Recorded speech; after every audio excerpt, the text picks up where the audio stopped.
The things that void your fasting, scholars say, are 7.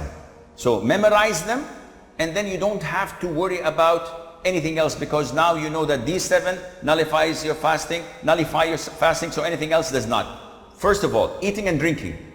So eating and drinking, anything that goes into your stomach, through the mouth or through the nose, then this nullifies your fasting. Even if you swallow a stone, it nullifies your fasting.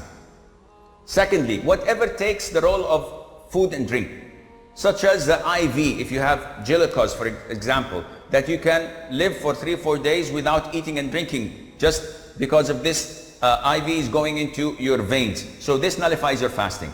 And this means that if I take antibiotics, if I take Voltaren shots, if I take insulin, if I take penicillin, anything that does not nourish me, that does not take the role of eating and drinking, this doesn't nullify your fasting. So if someone says, if I have to take vaccines, does it affect my fasting? No, it doesn't. I have to extract a tooth and the doctor gives me or anesthesia. Does it affect my fasting? The answer is no. Thirdly, vomiting intentionally. I ate too much, I have something going on, I don't like it, I put my finger or smell something and I vomit intentionally, this voids my fasting. If I ate too much and I feel disturbed and all of a sudden without me helping it, I'm throwing up, I'm vomiting, this is unintentional, it doesn't affect your fasting. Fourthly, cupping, and this is an issue of dispute among scholars. So the most authentic opinion, it's safer not to cup while fasting. Cupping is having scratches and slashes on the back of your neck or on your shoulders and then extracting the rotten blood. And it's a form of healing and medication. And it's good, the Prophet encouraged it, alayhi salam. But during fasting, refrain from it because it's an issue of dispute. However, taking samples of your blood for the hospital is totally permissible. Bleeding from your gum while the doctor, the dentist is working, does not affect your fasting. Try not to swallow it. What else?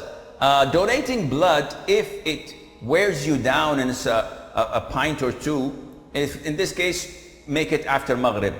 And if you don't have the possibility to make it after Maghrib, then do it and make up for that day. Fifthly, ejaculation. Any person ejaculating while he's awake, of course, because this is different than nocturnal emission. What you suffer or what you have of what they call wet dreams when you ejaculate while sleeping, this doesn't affect your fasting at all. But if you do it intentionally while awake by looking at something or thinking or masturbating, this nullifies your fasting. Sixth is intercourse, and this is the highest of all. And we spoke about the expiation in the beginning. Seventh is the blood of menses or postnatal bleeding.